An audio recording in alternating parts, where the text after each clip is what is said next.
A grown-ass man sits on a bench in T-Row, a blink of a town between Caney and Coffeyville on Highway 166. It's a salvaged bus stop bench, long and deep, and covered in advertisements spanning the more famous parts of the civil rights era. There isn't a bus line that travels that stretch of road, because there aren't too many people who travel between Caney and Coffeyville. The man sitting there doesn't think he's at a bus stop. He isn't waiting for a bus. He's not that crazy.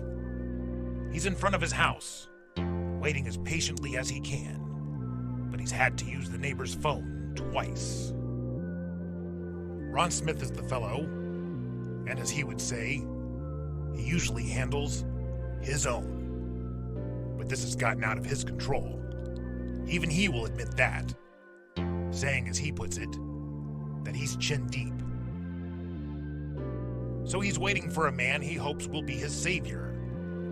Contrary to the repetitive disappointments of his life, Ron doesn't know it yet, but he will meet this man. Joe Maximo.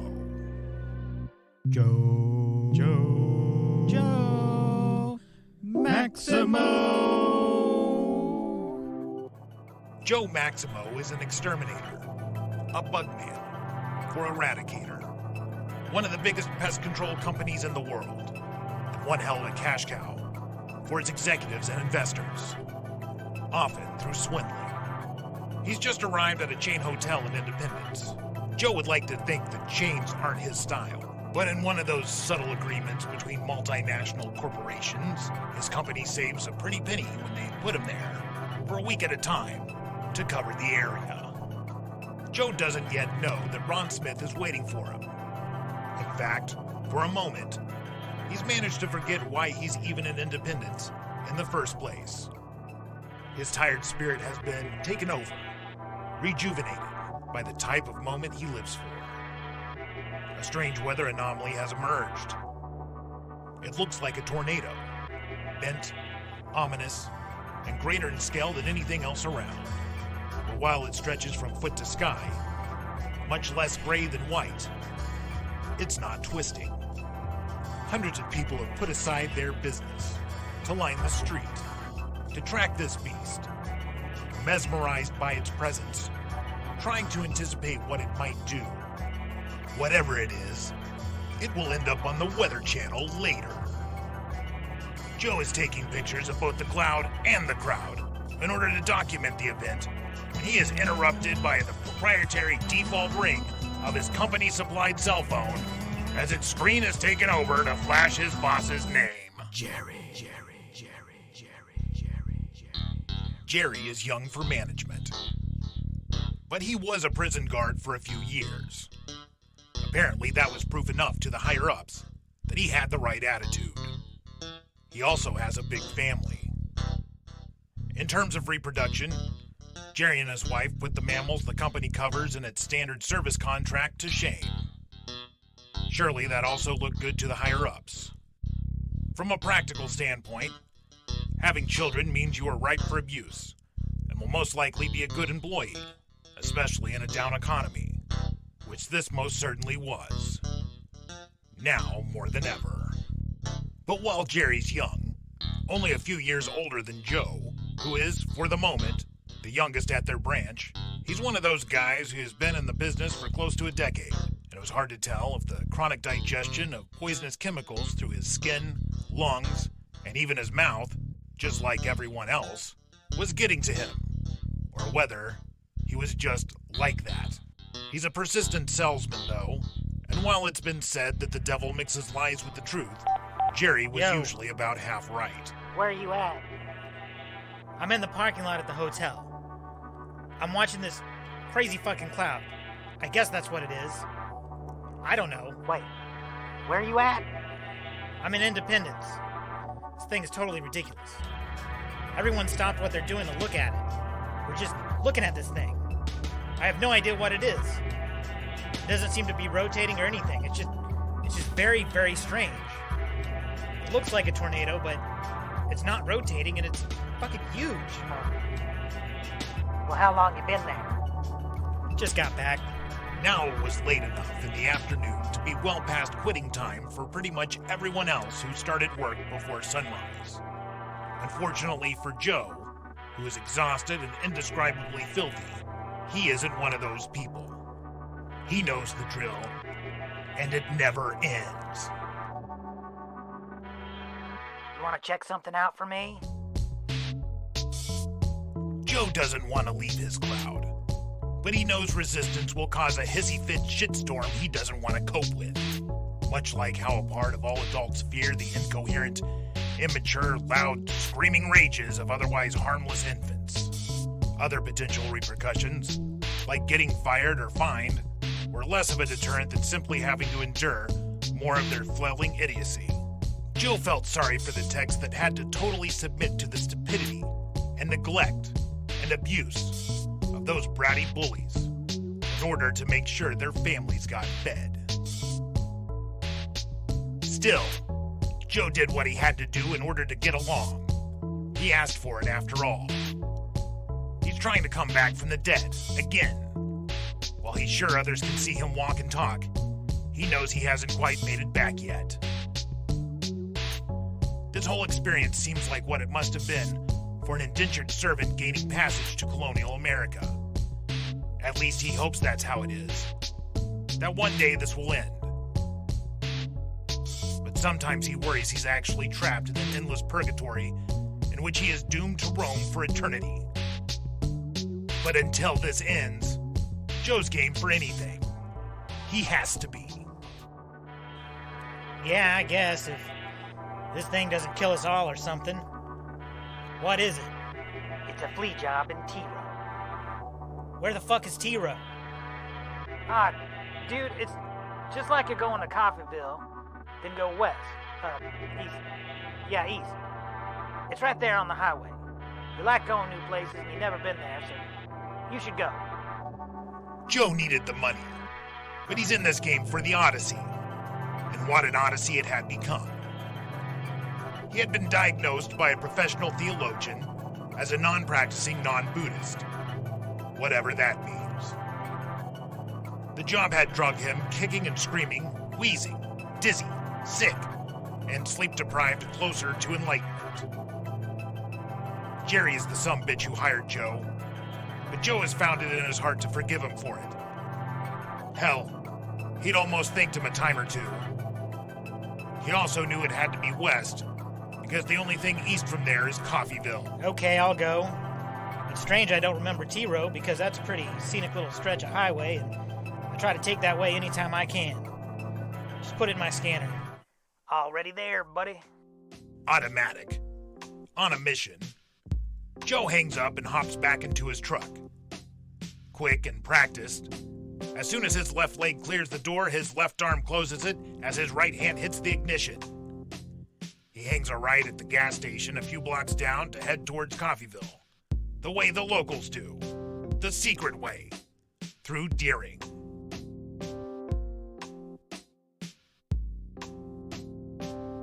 The address didn't arrive in Joe's scanner until he arrived in T-Row nearly an hour later. The next time he goes, it won't take him near as long.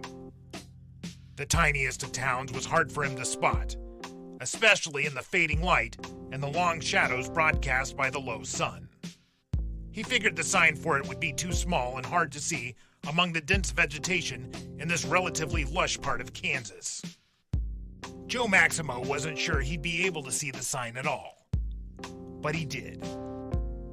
Until then, he didn't know what to expect. He didn't even know T-Row existed. He found it a cluster of modern and classical homes, stuck to a small grid of paved roads in a clearing which seemed to have sprung up out of nowhere. Maybe about a few dozen people lived there. It made sense to him that he'd never noticed it before, because he usually traveled east on this road, not west, and would have had to be looking over his shoulder out the window at just the right moment to catch it. Joe figured his stop had to be one of those houses, but it was looking doubtful when he went to the address in his scanner, a number and a common street name, but found nothing. Joe thought that maybe the stop was actually supposed to be in Turon, which is a 3.5 hour or so drive away, and way outside the already vast route he was covering. It's a trip that Joe can never make in time, before dark, and he might not be expected to anyway, since it wasn't the end of the month yet.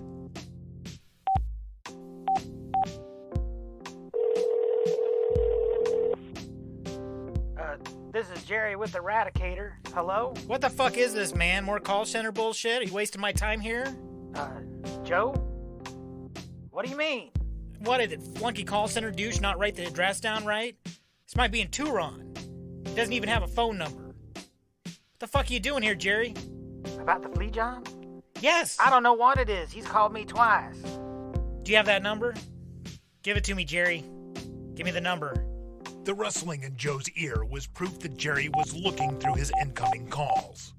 At least doing something. Just then, as Joe idles his truck down the street, waiting, he's interrupted by Ron Smith. Hey, goddammit! I called you twice! Where you been? Joe knows he's found his man, that he's arrived. So he says to Jerry, "Hey, I'm here," and hangs up. Joe says to Ron, who is dressed in grease-smudged jeans and a ball cap, and most likely a t-shirt featuring a classic rock band, but it's too tattered, filthy, and worn to be sure which one. "Howdy there. Did you call about a flea treatment?" Ron, flapping his tooth-missing jaw through his moist, filth-mashed beard, peeved, "Been calling all day. Where you been? You're supposed to have been here in 30 minutes. I had to use my neighbor's phone. Hey, wait a minute." Joe observes as Ron gingerly jogs towards his next-door neighbor, slowly but with confused, overeager legs, pinching her phone, wireless but not cellular, between careful fingers, as if it's a dead cat on its way to disposal. His neighbor would be a rational-looking adult woman, if not for her brunette bowl cut and her sporting of khaki granny shorts way too young. To her credit, she is outside of a nice, well-maintained house, set on a nice grade on a healthy-looking foundation with flawless siding and a tame lawn. All the other houses in sight are in similarly good shape as well. She impatiently, emotively, with a stone-cold go-to-hell look, taps her foot while making no attempt to hide her contempt for Ron. When Ron gets close enough to return her phone, he says graciously, in a gentlemanly voice, an octave lower than it had just been, "Thank you. Thank you." She opens her arms underneath a large dish towel, which has, no doubt, been sacrificed for the task of accepting her own phone back without contaminating herself and thus putting her family at risk for whatever infectious diseases Ron is sure to have. After the phone is thoroughly disinfected, the towel will likely be burned within the hour. She doesn't say a word to Ron, instead screaming at him clearly with her body language, as she immediately turns to thunderstomp up the porch and back inside the front door of her house. Ron continues, for the sake of diplomacy, while marching away. Also, for the sake of diplomacy. "That was very nice. Thank you. Thank you for letting me use your phone. I'll not bother you again. Thanks a million." When Ron's mind moves on to the next task, dealing with Joe Maximo, his approach becomes awkward and curious, much like that of a chicken. He clucks, "You're supposed to have been here in 30 minutes. Where you been?" Not entirely sure why. Joe has a thought that Ron's shirt must be of Leonard Skinnard, as he nicely says, "Sir, I'm sorry, but I believe you got me confused with the pizza guy. I ain't him." Not taking what may be a no for an answer, Ron asks, fiery, "Where you been?" Speaking calmly, just above a whisper, to lull Ron into listening, Joe explains, "I just found out about this about an hour ago, and I was like an hour and a half away, so whatever happened, it wasn't my fault. Still, I apologize. I got here as soon as I could." Ron doesn't say anything, So Joe gets down to business. So where are we at? Ron's eyes shift and he nods in a swaller to direct Joe to turn around and take a gander. Joe hadn't noticed anything where Ron referred to when he was looking for it just a moment ago. Probably because of the overgrown weeds overtaking it, and because there simply wasn't much there to notice. With trained eyes and business to attend to, Joe takes it all in. The first thing that strikes him is disappointment. Disappointment about how readily he can accept it. While it would certainly be shocking to most people, this wasn't the worst he'd seen. When Joe looks down, he notices the bench Ron had been impatiently waiting for him on. Always the professional, he asks, Nice bench. You pulling money off those ads? Nah, thanks. Nah, that's a historical bench. Sure looks that way. Joe steps around the bench to get a closer look at the sorry structure. Ron's home. A trailer mounted naked and stripped, overtaken by the wildly growing field upon which it sits. You know, this trailer would probably do a lot better for you if it had a skirt on it. Oh, yeah, I heard that. I like keeping it off, though. It's a lot better for the air. It'd probably help you out to have doors and windows on it, too. Ron doesn't say anything, so Joe moseys towards the fully open door of the trailer, which is dangling, splintered, from only its top hinge. Mind if I take a look? Yeah, go ahead. Stairs are right there. The only way in is a platform staircase about 6 steps high, put together with rotten wood and rusty nails. It's shaky, squeaky, creaky, temporary. Dancing along the strongest part of the frame, Joe hustles up the stairs, which buckle under his light weight, and he hops into the trailer as soon as he hits the platform. The stairs quaked hard, but held together. God bless them. Inside the trailer, the first thing Joe notices is the bad funk. The vapor of denatured protein filled his nostrils. The shaggy ends of the shaggy olive green carpeting are glued together in mysterious brown clumps. Then there are the glass pipes, and the metal pipes, the stems, the seeds, and a little bit of shake spilled out of a sandwich bag. Another pipe, random stripes of discolored tinfoil, a mysterious white substance, salty and in a Ziploc bag. And of course, there's the unavoidable flood of empty cans of Natty Light. These empty beer cans add a cover to the floor, which makes it a little more comfortable, reminiscent of one of those kids' playhouses, full of balls, found at carnivals, fiestas, and thematic children's restaurants with mascots and bad food. Ron follows Joe inside, and gets nervous when he sees that his pipes are out, so he scrambles to hide them. Joe, trying to keep Ron as calm as he can, says, Don't worry, man, I'm not a cop. Right, man. I'd offer you some, but you're on duty, right? Worried there is more incriminating evidence lying around, Ron continues a scrambling search around the living room with an obvious slyness. The goddamn cleaning lady was supposed to come here today, but she didn't show up.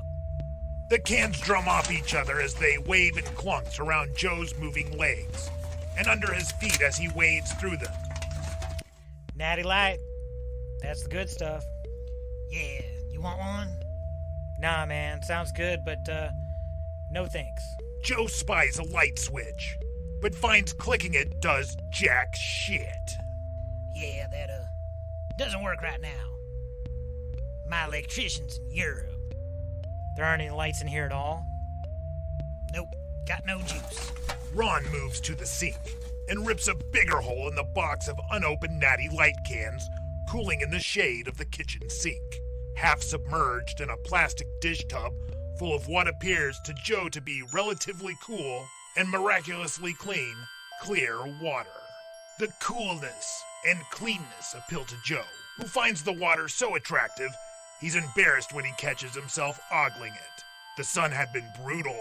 All day he's felt like an ant, and that God was just a bored kid with a magnifying glass focused on him, waiting to giggle when he finally fries. Even though it's been dry, the humidity hadn't been too kind either.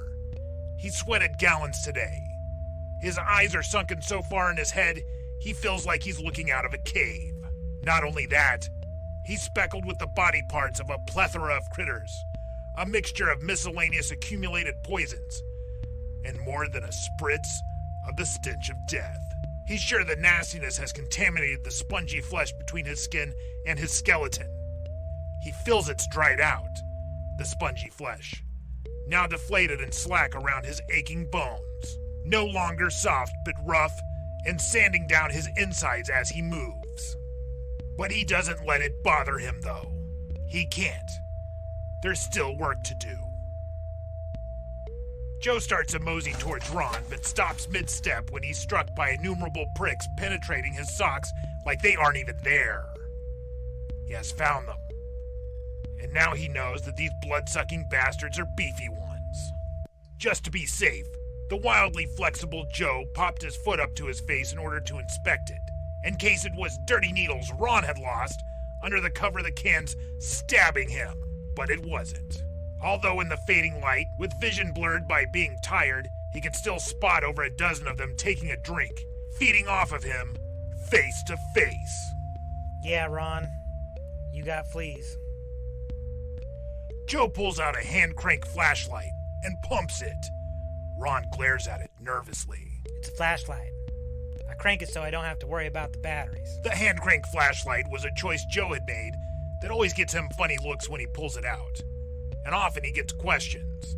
But after he was under a house and the battery in his company-supplied flashlight died, and he bumped his head several times, feeling around, crawling out on his belly in the dark, since then he's got his priorities straight. Joe scoots aside the dangling cabinet door to shine the light in the undisturbed crevices. It doesn't take long to spot families and families tucked into the hinges, so thick they're bursting out. Roaches try to totally cover up. There were just too many of them to hide. At times like these, Joe feels a bit like a mind-boggling monster of doom plodding over the cockroach metropolis. There wouldn't be too much of a difference if that were the case, because when you get down to it, there just isn't much of a difference between a roach and a man. For example, Ron, whom he advises... You got a pretty bad roach problem. But the flea treatment usually helps with that, too. Yeah. These fleas are everywhere, the fuckers. Pardon my French. Ron shows sorry eyes, nervous about the consequences of his poor choice of words. Joe shows his palms in a gentlemanly gesture that no offense is taken, that the foul language is natural and doesn't matter, beckoning Ron to continue. These fleas are everywhere. They're all over this kitchen. They come out at night. Joe quietly says to not seem like he's lecturing, not that Ron understanding the difference really matters. Yeah, those are the roaches. Joe wonders what night is like inside Ron's trailer. An hour or two after sundown, they likely all come out of the cracks. He wishes he had a flash camera so he could stay until then and take a picture to see what would turn up in the dark. Surely all sorts of roaches and other bugs, but maybe something else. Something mysterious, and so far unknown to mankind. Likely something totally ridiculous. Images flash in his mind of the possibilities. Aliens, raccoons, bears, unicorns, Elvis, Kurt Cobain, Bigfoot, a duck-billed platypus, Jesus. Ron probably has a bitch of a time sleeping, feeling all sorts of things crawling all over him. Things which have nothing to do with the drugs. Joe sidesteps to the wall to look down the hall of the trailer for a new angle on this total mess. The floor sparkles from the shattered glass of the sliding door, which used to be there, opposite the front door, where the metal frame remains. Enough cigarette butts litter the floor to represent all the dead soldiers from all the wars of world history. Some are clumped in mounds of ash like mass graves, but many are scattered like the freshly killed in action. There's also a once possibly dark green couch with unidentifiable stains upon it. Of course, more empty beer cans, soiled, wadded up clothes, filthy squeeze toys. It made sense not to have any doors or windows on this place. It would be too toxic to live in otherwise. Joe knows that this wreck didn't happen in one night. It takes time for such a travesty to mature. Ron probably broke the glass of his own sliding glass door after he'd locked himself out and was too weak, too fucked up to force open the front door or find another way in. There would have been some random bricks handy outside to help. Maybe the keys were in his pocket the whole time, and Ron was subconsciously trying to save his own life by providing more ventilation once the rest of his mess reached a point that he wasn't sober enough to know he couldn't bear any longer. Maybe. Although already sure that no credible answer could be found. Did they tell you I need everything up off the floor? No, but it's not my fault. My cleaning lady's supposed to come here. Yeah, I can't spray on this. I can't spray today. I can't do this. It's too messy in here. It's too dangerous. There's too much stuff around. If the spray is going to be on stuff that's going to be handled, that's no good. It won't do you any good, and it'll just be a waste of your money. Joe knows that just because he can't do it tonight doesn't mean he won't have to do it later. The ticket's in the system. He saw it in the scanner. There was no way out. Joe asks even though he's already headed that way. Mind if I take a look down the hall? Go ahead. If you need any water, there's some in the bathtub. Thanks, I might. The bedroom and the bathroom are just as bad as the rest of the trailer, with indescribable filth and mattresses popped up against the wall. Crap everywhere. Sorry, if you can get this cleaned up, I can come back tomorrow. I'm gonna need all this stuff off the floor. I'm gonna need all the food off the floor, especially any food you plan on eating. And I don't know how effective this is gonna be, because you don't have any doors or windows. It'll definitely kill a bunch of them, but beyond that, I don't know what else it'll do. The lack of doors and windows will make the treatment not last long, and they'll immediately reinfest. Joe gazes out of the broken door into the tall grass and native plants, mixed with a slew of adult invasives, weeds and wildflowers. The glimmer of the spider webs are so prevalent they could easily be mistaken for dew. He thinks he can see two dead cats rotting, but he's not absolutely sure. No way to really be sure how they got here, but they probably set up shop somewhere out in the fields out there. And I can't treat fields. We're not licensed for that. We only do structures. There's really no long-term solution for this. Are you sure you want to do it? Ron, sure as shooting, says, Yeah! It's $189. They say it's 65 on the phone. Joe gazes out again into the unkempt fields through the broken door. He couldn't help but think that door was, in fact, still there, only it was disassembled. The $65 quote made sense to him. It was a new discount on an initial service the company had been pushing in order to trap new clients into a contract. Jerry didn't sell this guy. Some asshole at the call center did. He probably was wrongly told $65 on something as serious as a flea treatment and not advised correctly about anything. Not that it would have mattered much if he were. Still, Joe is bound by the agreement and is already used to this bullshit. Well, why the hell not? I guess we'll make it 65 smackaroos then. I'm booked solid, so it'll have to be this time tomorrow. And you're gonna have to stay out of here for at least 4 hours. Well, let's do her then. I know you're busy, officer, and it'll give my maid time to catch up. Do you have the money?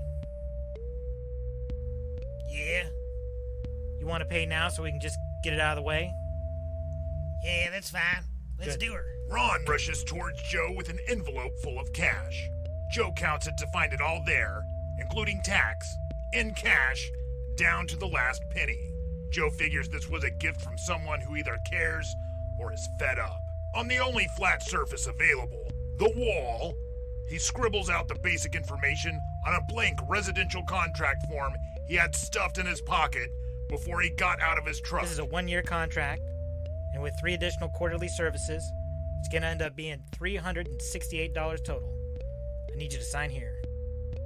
The contract was a formality Joe himself knows he cannot escape, and that he will end up paying for later. He holds it out, feeling a bit like a son handing over the special belt his dad told him to fetch so he could beat him with it. You'll get a copy of this. If you cancel before the year is up, we'll still charge you. If you don't pay, we'll turn you over to collections. You know how it is. Suddenly giddy, Ron slaps his hands together in signs, wagging his tail as if he'd just won something.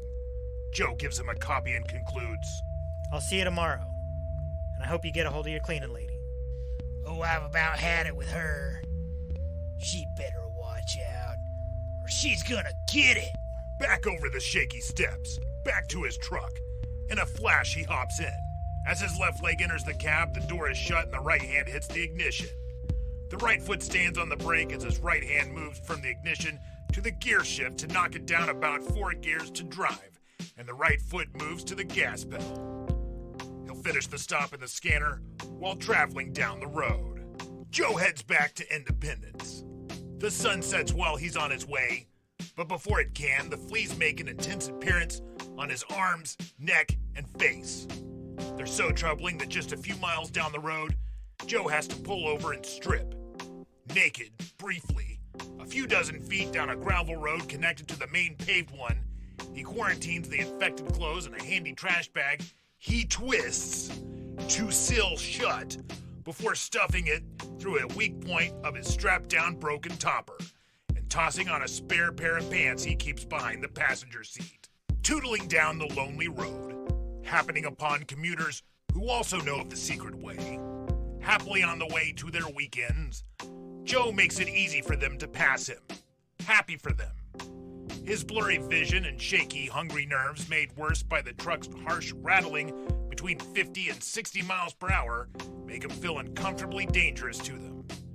And he just wants to stay out of their merry ways. Besides, he's got nowhere to go. He's still bound for another day before he has one off. Joe's gas light comes on, provoking wonder about just how much he's making on this stop. With all the driving time and the 2 visits invested, the commission on $65 would make it about $3 an hour. Before he makes that final turn to his hotel where he can magically transform into a human being again, he stops at the gas station to fill the tank. He swipes the company credit card, a fleet vehicle fuel card, and mashes the mileage into the barely functional keypad. The required information of the mileage to fill up the tank is new, a deterrent to employees from stealing gas. All the techs are constantly audited. All the trucks, which the techs drive to and from their homes, are constantly located via GPS to make sure the employees aren't using them off the clock. For now, Joe is allowed to, within reason, because they're putting him up out of town on company business. He also gets a $20 per diem while out, or so they say. After showering thoroughly, using lots of soap and rinsing long enough to get wrinkly, he eats a burger at the only place in town where he can ogle pretty young girls who wear tight pants while pretending to be professional and are also, as Joe describes it, very smiley. From there, he walks the block or so on over to Turbo's for a couple of drinks and to catch up on the games while prowling on any ladies out and about. But tonight there aren't any. It's wildly dead for a Friday night. So he just moseys back to his hotel. It's one of the big chains, so it's very basic and sterile. And a testament to its tackiness, it shares a parking lot with Walmart. It has no bar and no pool. Just some meeting rooms and packaged breakfast, which he snacks at 6 a.m. there, after snoozing for a few too short hours.